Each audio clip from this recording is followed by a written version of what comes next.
Alaaji sëtu maam As bi pàkkar ñi lu rëy ci kanamu Lady Diama jabaram est-ce que lu war la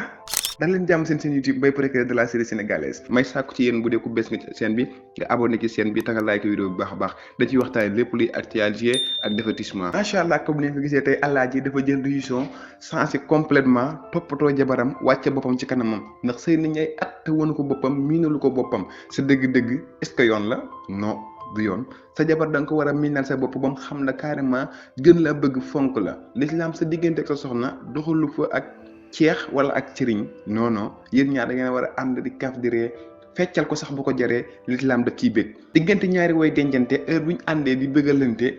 ñoom ñaar yàlla borom bi day kontaan ci ñoom te day yokk seeni xéewal ñoom ñaar duñ mës a am dara ci jafe-jafe tax feeg ñi ngi jàppalante seen biir yàlla daf leen di dooleel. ki nga xam ne moo di Alaaji dafa toppoon benn kàddu bi ñuy faral di wax mooy kilifa nga am na yoo xam ne waru la am na yoo xam ne waroo koo def mais nag jëmal ci sa diggante ak sa soxna ci seen vie intime maanaam yéen ñaar seen biir néeg bu boobaa nag kilifa gi da nga koy jël tege de côté daal di doxal diggante jëkkër ak jabar maanaam.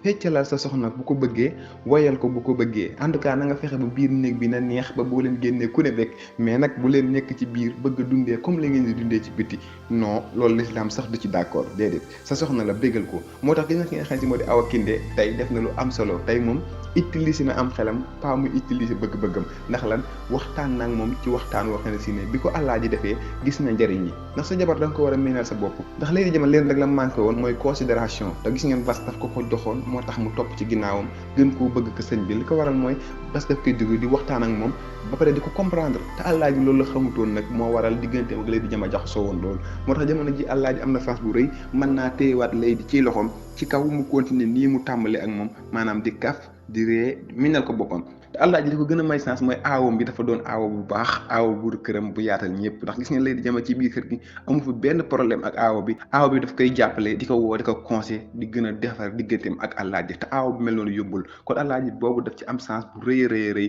gis ngeen ko mais nag Alaaji tamit war na xoolaat boppam ci digganteem ak aawam bi ndax li mu koy bañal loolu la nangul Lady Diama gis ngeen la fois passée aawa bi ñëw na fi préparé boppam def ay nuyu setam génne ay kurusu guddeem saa yëpp teg ci lal bi mais di ngeen gis ne carrément Alaaji daf ko rejeté ndax ko xaaruma la ci lii wax dëgg yàlla te nag boo xoolee yooyu nga toppee Lady Diama kon nangul ko bàyyi ko mu def sëyam dundam carrément waroo ko ignorer parce que mag la Alaaji loolu tamit faute la moytu loolu jigéen ko ci takk da nga ko war considérer comme ni nga considérer moromam waroo nangul moromam mu lay defal yu neex yu sew yi ba pare nga di ko bañal kee non bul tëj ay portam bàyyi ko ay rëbinaam xel mu dékk nu mu ko bëggee bu ko xañ tamit toi aussi macha allah daal Alaaji am na chance am ñaari soxna yoo xam ne si ne bu xamee naka lay comporté woo dina am chance bu rëy am soxna yi gën ci soxna yi juboo bu pare macha allah jongoma nangul la loolu yombul. mais gis ngeen ki nga xam si ne moo di afi nag moom yaa isa jug na ci moom jàpp nañ ne jamono ji li ko dal mystique def cee laxas maanaam ay gàllaaj la te boo leen xoolee afi di ngeen xam ne carrément du nit koo xam ne si ne dafa dund affaire mystique non lijjantiwul yooyu sax mais nag xelam lay topp ak xalaatam te c'est normal ndax xelam ak xalaatam li mu koy jox lu raisonnable la maanaam du dugg ci caaxaan fawut fuluwut góor gu ñëw dina la xool say comportement ba xam doy nga ko wala doyoo ko mu doon engagé wu ci yow te la fois passée nag dafa am dëgg ci kaw ay parents ndax gis na ne góor bi du góor bu